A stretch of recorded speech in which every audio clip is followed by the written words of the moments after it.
All right, so I'd like to welcome everyone. Some folks may still be showing up, but we'll go ahead and get started.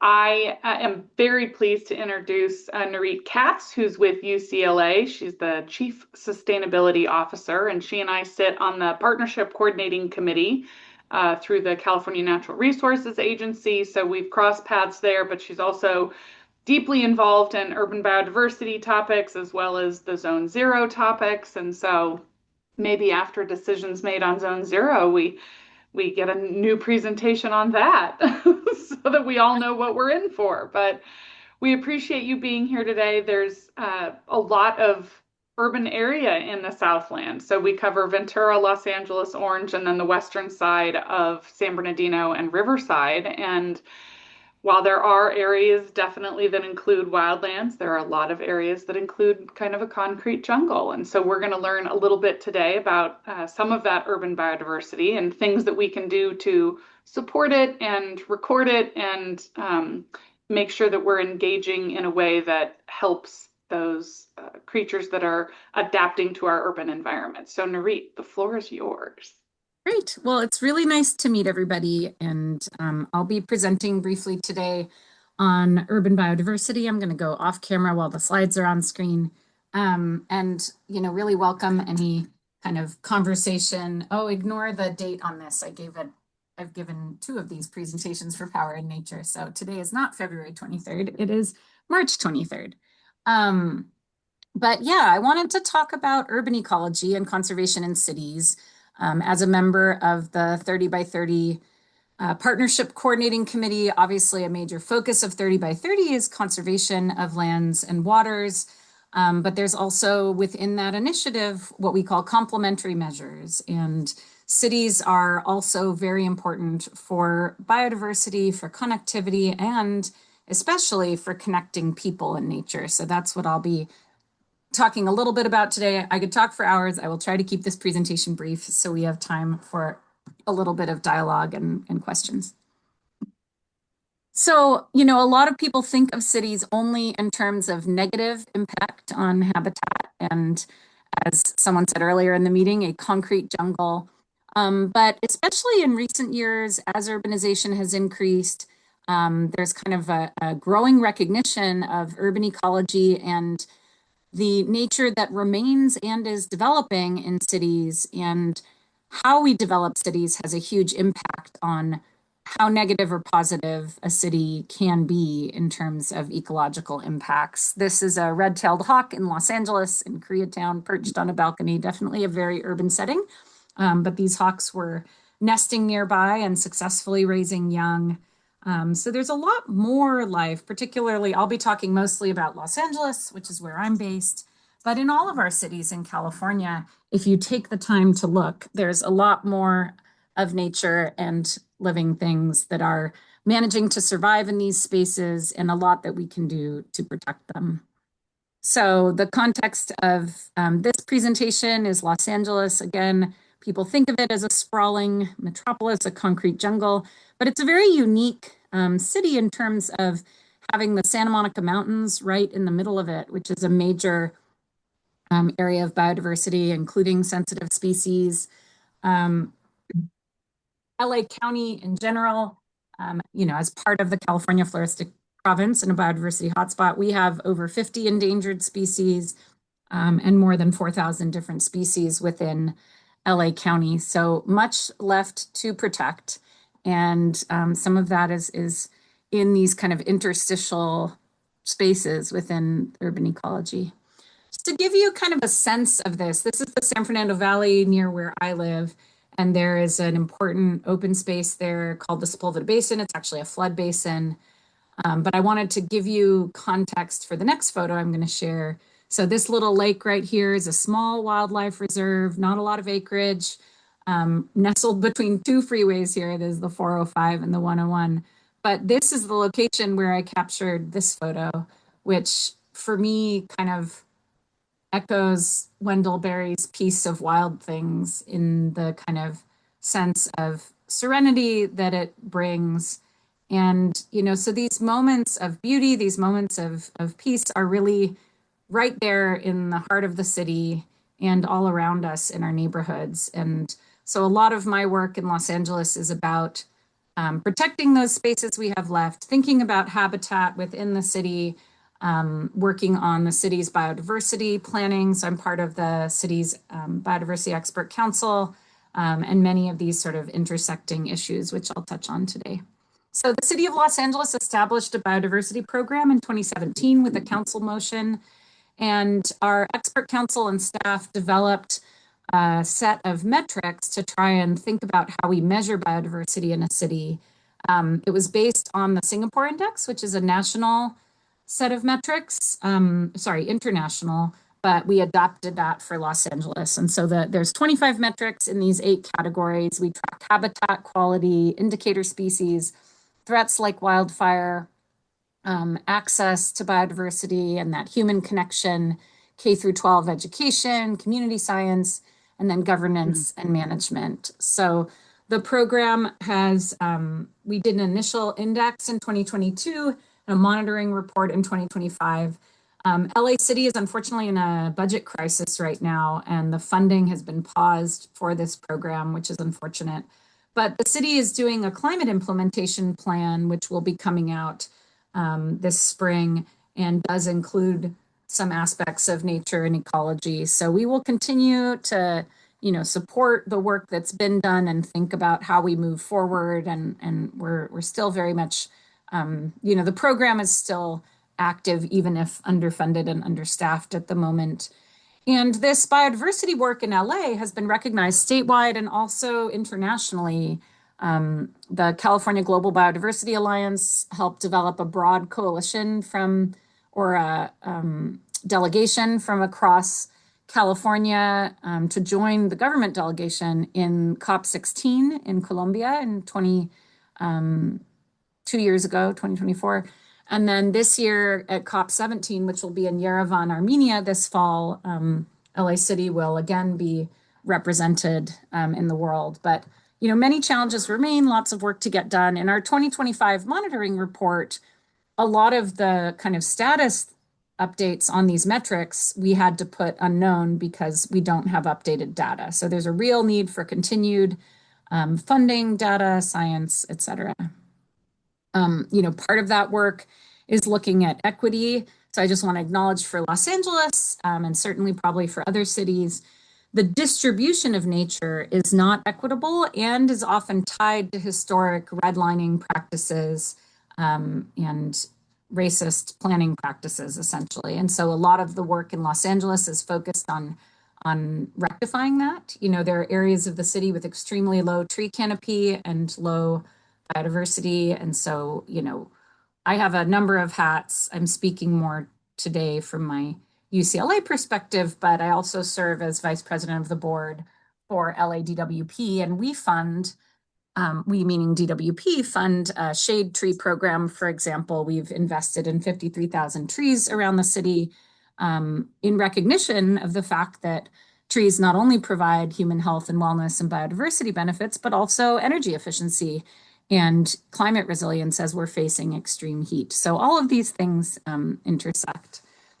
And the department has done a lot of different programs. I passed a big nature-based solutions and biodiversity motion on the board. And so the department is working to integrate biodiversity in our operations and has done some little demonstration gardens and things for the public to help them think about what they can do. Just as an example of what this can look like in the urban environment, and this is not a project that I was involved in, but I think it gives a strong visual of what's possible. This is in South Los Angeles. There was kind of a bus yard parking area that looked like this that was transformed into the South LA wetland project. And so these photos are from SOMAS and Sierra Club, but give you a sense of before and after. And I think this is what we're talking about when we talk about the potential in cities for this kind of transformation. Arla, a nonprofit organization in Los Angeles, just released a report called DPAVE LA, which we can link in the chat during the discussion. But it basically found that roughly half of the pavement in Los Angeles is not actively serving an important function. And so the potential for depaving in the city is significant. And projects like this one can provide both biodiversity benefits, but also water benefits, either filtration or, you know, infiltration, stormwater capture, et cetera. So lots of potential there. Returning to my work at UCLA as an example, UCLA is this sort of area down at the bottom here. It kind of stands out in terms of our classic brick infrastructure. So I don't know if you can see my mouse or not, but it's kind of this sideways heart shape down at the bottom here. But we really see our campus as a city within the city. Our daily population, 90,000 people. And we work to make the campus a living laboratory of sustainability, a demonstration for the region of what's possible. And so on the biodiversity side, we completed a landscape plan in 2022 that really aligned with the city's biodiversity data and goals. We did a kind of habitat or naturalness of the campus analysis and connectivity analysis as part of that plan. And so one of the main strategies on campus, we do have a couple key restoration areas, including an amazing area called Sage Hill, which is where these students are. But we're also thinking about the whole campus as an example of what's possible in neighborhoods, particularly through turf removal. So already the state is recognizing that ornamental turf is a major issue in terms of water use and other problems. And so UCLA over time has been converting some of our non-functional or ornamental turf to originally more drought tolerant and now increasingly native plants. This was an early project back in 2012, large area of grass that was converted to drought tolerant plants and saved millions of gallons of water. This one is a little bit more recent, and it was an area of grass that was then turned into a little study space for students. This one does feature quite a few native plants. And also created human habitat in terms of this study space and a way for people to be in nature. Another example on campus, small area of grass, just decorative, nobody really using it. It wasn't a park-like space. And during a project when they built our life sciences Terasaki building, they transformed this into basically like a pocket park with drought tolerant and native plants again. And this one features a bioswale for, getting stormwater back in the ground. So these little pockets of grass that exist throughout our city, not to mention all the pavement, really have this huge potential. And we do find that when you build it, they will come. If you plant it, they will come. The native bees, the birds. I think you all know this, but we're certainly seeing that. And we're also getting very good feedback. So from our students and faculty who enjoy having these more natural spaces. This is just another recent project, grass area behind Kirchhoff Hall here on campus, now mainly natives, a little bit of rosemary for color, but there's a lot of yarrow, buckwheat, and other things in here. And the transformation is just amazing. DWP, we have a turf replacement program to help fund these kinds of transformations. And more broadly in Southern California, of course, Metropolitan Water District has incentives through the SoCal water program. So we can link that in the chat as well. One more example from campus. This was all ivy in between our geology and fronds buildings. And we worked with a student group, our Bruin Birding Club, to remove ivy, working with our facilities group, and then plant all natives in a pollinator-friendly garden and create more habitat for hummingbirds who had started nesting in this space when a researcher had some feeders up, and now we're creating more natural food for them. And this is just some of the nesting Allen's hummingbirds in that area that was formerly ivy, because who doesn't like to see nesting birds? I have a long zoom, so this was taken from a very safe distance away, and I'm not as close to the birds as you would think with the video. Just want to put that disclaimer since I'm all about ethical bird photography. But again, this is the potential that exists. And I think university campuses are just one type of campus where we can have these major kind of refuges of biodiversity within the city and create that connectivity. There's also school campuses, of course. We have an elementary school in Los Angeles, Esperanza, that has really done some amazing nature gardens. And that, of course, has impacted student learning in a very positive way, as well as creating some habitat. And so there's so much potential with K through 12 campuses, as well as corporate campuses. We have some of our students at UCLA now working with a major corporation in Southern California to kind of develop some recommendations for their site, which has expansive grass. So we have an INAP project on campus. This gives you just a snapshot of all the species. We're now up to over 38,000 observations and 2,800 species on campus and a couple thousand people who've participated. So again, just an example of what's possible. And again, when you plant it, they really do come. This is a red-tailed hawk hunting on campus in one of the areas that is more natural. We also have, creative use of building spaces by these cliff swallows on campus. And we have nesting great horned owls as well. So one lucky faculty member got to have this view of 3 juvenile owls at their desk. So pretty amazing just how much life can be sustained even on a little campus, much less throughout the city if people really take these approaches. So, besides planting native plants, obviously transitioning away from rodenticides, which we've been working on as well, and switching to electronic traps, doing better tree trimming practices, and we share all of these resources as well. So I'm happy to answer questions or discuss about the potential of city biodiversity initiatives. In my 30 by 30 hat, I'm working on a statewide pledge that hopefully Power in Nature will help share, that'll give people in cities kind of ways to participate and support biodiversity. And at the moment, we're thinking of 30 actions that people can choose from to kind of align with the 30 by 30 vibe.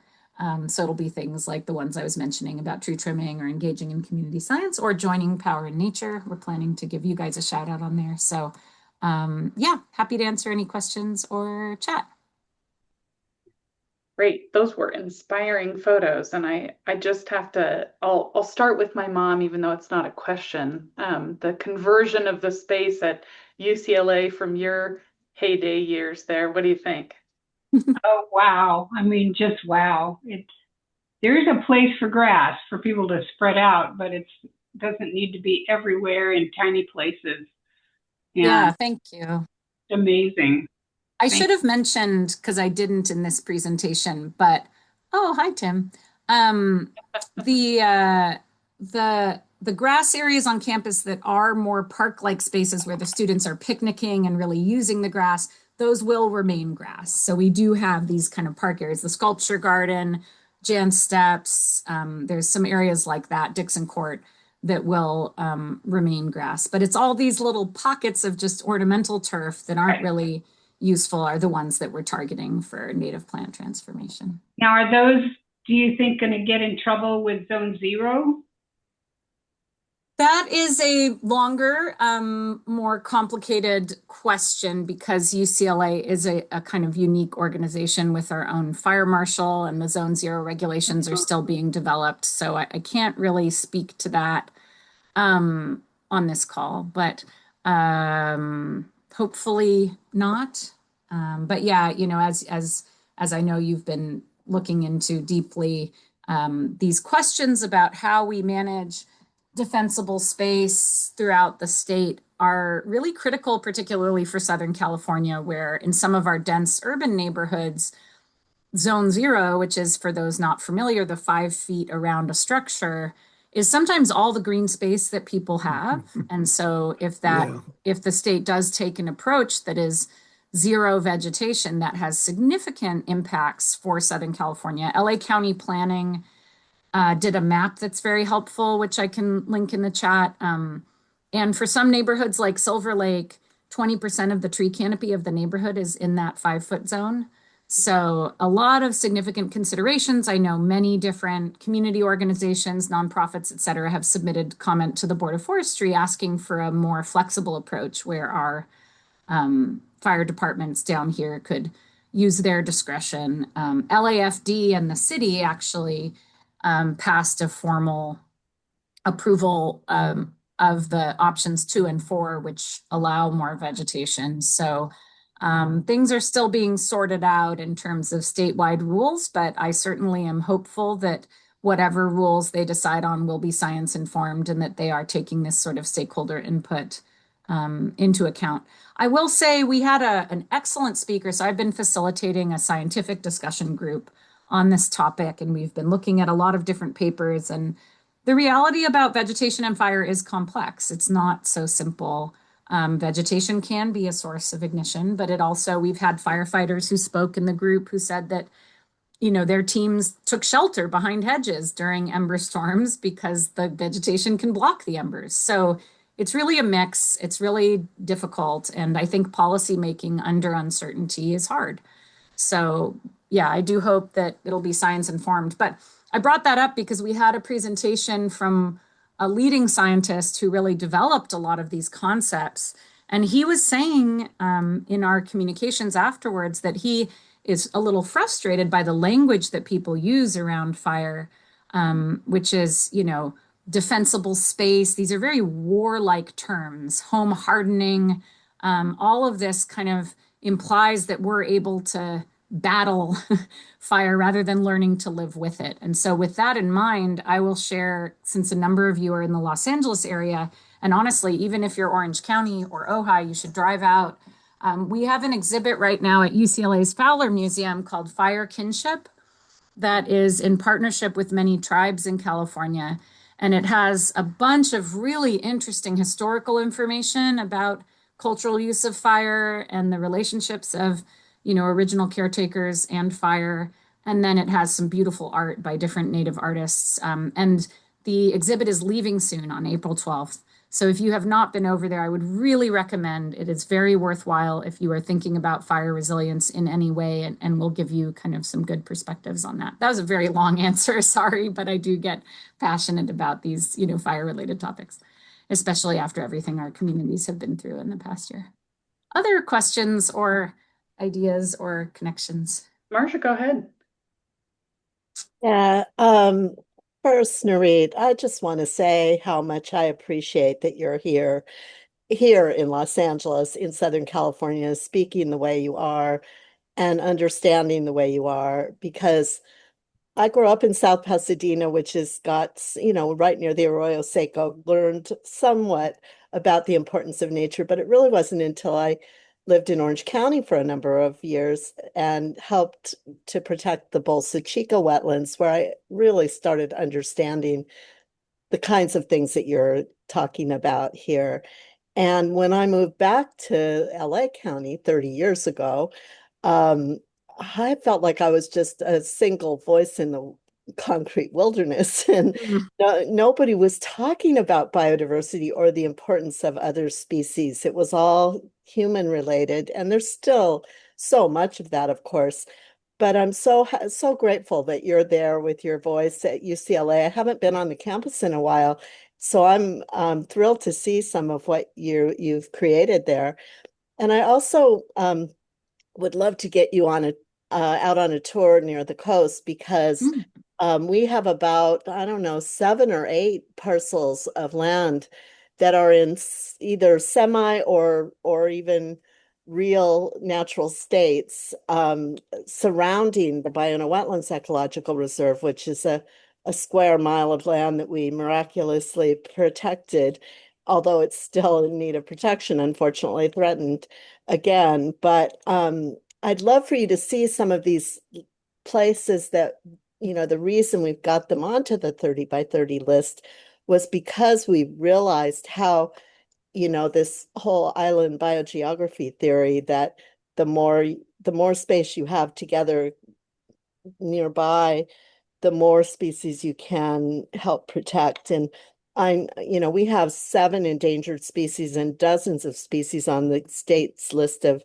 special concern that are in this square mile of the ecological reserve. And I know that some of those probably go to some of the other spaces that you're talking about, because, you know, there's habitat where these species need shelter and places to nest and food, but then they go, you know, none of these other species besides us understand the boundaries between the state and the county and the city. And Definitely. they just, as you're such an appreciator of birds, they go, they fly. And so anyway, I just would love to get you on a tour there so you can see the connections that not very many people in LA even understand, because the controversy over the Biona wetlands has been so fierce over the years. A lot of people just stay away from it, and they Oh, think, yeah. but No, I've actually been there quite a bit, both on my own birding, but also I've been on a tour with Cindy Harden and some folks there. well, Happy to come back, I'd but it like you is to very see special. Yeah. I'd like you to see some of the other areas that many people don't go to, Yeah. and that many people have given up on, thinking there's Mm. nothing there, and it turns out there is a lot there. Yeah, So absolutely. Thank anyway, you. I'm just grateful you're there, and I'm so grateful you're on the LADWP board, giving this perspective there as well, because it's needed. So thank you. Thank you. No, really appreciate that. Thanks so much. And yeah, always happy to come down to the wetlands. I don't get out in nature personally as much these last couple years with the different hats I'm juggling. So any moment I have to be outside, it's definitely greatly appreciated. Claire. Yeah, I'm curious how cooperative the staff is at UCLA that is transforming these places, the gardening staff and landscapers, and is that a battle? Yeah. No, I wouldn't say it's a battle. It did take some, um, adjusting. And so we actually, I'll drop another link in the chat. I've been sharing a few links, but this one is from when we actually had all of our landscapers at UCLA, our groundskeepers, go through the Theodore Payne Native Plant Certification Program. And so we really tried to prepare them for these landscape transitions and being able to know the different approaches to caring for native landscape, and we had a great, experience with it. So certainly recommend that program. I know USGBC California is partnering with Theodore Payne to offer the certification free of charge, actually, with some funding. So that can be a great resource if you're running into kind of challenges or concerns, as we often do with maintenance staff feeling like they won't know how to maintain the native plants. And our team really, I think, got a lot out of it, not only from the educational side, but just that professional development. I think they were really proud to receive the certificate and to be part of that. So I have a question if there's time. Yeah, let's wrap up with it. So, you were talking about defensible space and how to manage the fire danger to homes. And I was wondering if you're familiar with Dr. Travis Longcore's work on that. And then the other thing, I'm a big fan of his. And I know he's had some disagreements with either the city or the county on how they're calculating that, how to protect homes. And then my other question that he's an expert on, and I was wondering if it counted into the review and work you've been doing, is on the impact of nighttime lighting on wildlife, birds and other wildlife. So those are my two questions. Yeah, definitely. So Dr. Longcore and I work very closely together at UCLA. He is now not only a professor, but serving as associate director of IOES. And so he's been one of the key experts engaged in this scientific discussion around defensible space. So we actually did a webinar through the Sustainable LA Grand Challenge that I moderated and that Travis and other scientists participated in. We had Max Moritz from UCSB. So I'll drop a link to that in the chat, which is a really that'd be good great overview of sort of the vegetation complexity and all of that. So yeah, definitely recommend that webinar and resources around that. But yes, working very closely with Travis on all of that. And he's been a very helpful scientific perspective in these discussions around the complexity of fire resilience. And for anyone, I think my info is already in the agenda, but I'm going to drop my email in the chat.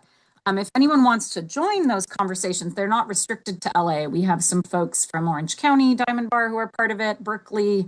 So if anyone wants to join, some of our upcoming speakers will include LA County Planning, talking about some community wildfire policy stuff that they have. We're also going to have IBHS talk about home hardening strategies and answer questions. There's been, I would say, a lot of differing perspectives in terms of IBHS and other scientists around vegetation, but they are good experts when it comes to home hardening. So we'll be hosting the chief engineer from there. And then we also might have some folks from LA County Fire. So lots of good discussions coming up. The next opportunity for sort of public input on this topic, by the way, is going to be in Southern California. So the Board of Forestry will be, their Zone Zero committee will be meeting April 23rd in Calabasas in the afternoon. So if this is a topic that's of interest to you, you should mark your calendar for that. But yeah, if you email me, I'm happy to add you to the invites for those meetings and or just the email list. I try to send out, informative links and resources and scientific studies, et cetera. So happy to have you join in that capacity.